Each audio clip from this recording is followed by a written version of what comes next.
Sosman Official Channel. Assalamu alaikum rahmatullahi wabarakatuh. Welcome back to English with Sosman Official Channel. Useful sentences.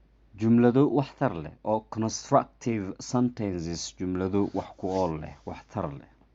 I used to surprise waxaan la yaabi jiray at people dadka complaining ka cabanayo about wax ku saabsan waylayas isbaaristayaasha kuwa jidgooyada dhigta. People who lie and wait or ambush or attack the people. Waxaa la yidhahdaa waylayas kuwa jidgooyada dhigta ama isbaaristayaasha. And saying oranayo ama dhahayo it's dangerous waa halis ama khatar to walk in la socdo at night habeenkii. Number 2, I realized waxaan ogaaday that I fell into inaan galay ama ku dhacay the trap siriq ama dabin of waylayas isbaariste. And assumed waxaan u qaatay that my days are numbered inuu arbiciinkaygii soo galay ama maalmahaygii lasoo tiro koobay. There is nothing I need from you. Ma jiraan waxaan kaaga baahanahay. Because maxaa yeelay you are daft. Waxaad tahay doqon ama nacas baa tahay. 4. Her co-wife.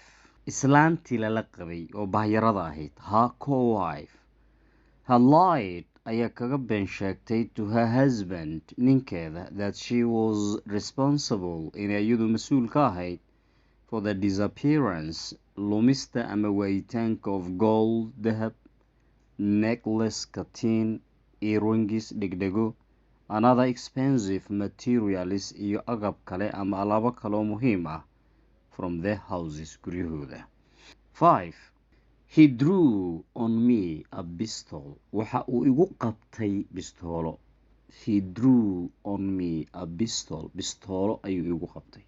6. He sharpened the dagger. Waxa uu afaystay ama afeeyey ableyda ama tooreyda. Dagger. He sharpened wuxuu afaystay ama af u yeelay the dagger tooreydii before he slaughtered intuusan gowracin the calf weesha. 7. The thief tuuga broke wuxuu jebiyey the window pane daaqada muraayadeeda and took wuxuuna qaatay the curtain daahi last night xalay. 8. There was waxaa ahaa ama jiray an anxious walaac wait oo sugitaan walaac leh. Anxious wait an anxiety or worried sugitaan walaac leh in Kenya ayuu ka jiray before the election was revealed inta aan doorashada daaha laga qaadin ama aan lasoo bandhigin. 9. The woman stole my wallet. Naagta waxa ay xaday boorsadeyda. Demha nacalade ama cambaare ama fadeexe. Demha. The woman stole my wallet. Naagtu waxay xaday boorsadeyda. Demha nacalade ama inkaar ku rid ama cambaare condemn or criticize her. 10. He overslept last night. Xalay hurdaa la tagtay.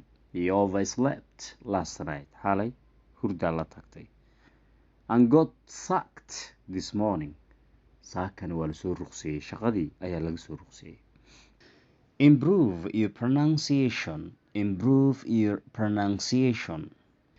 Useful sentences or constructive sentences. I used to surprise people at people complaining about waylayers and saying it's dangerous to walk at night. I realized that I fell into the trap of waylayers and assumed that my days are numbered. There is nothing I need from you because you are daft. Her co-wife had lied to her husband that she was responsible for the disappearance of gold, necklace, earrings, and other expensive materials from their houses. He drew on me a pistol. He sharpened the dagger before he slaughtered the calf. The thief broke the window pane and took the curtain last night. There was an anxious wait in Kenya before the election was revealed. That woman stole my wallet. Damn her. He overslept last night and got sacked this morning. Thanks.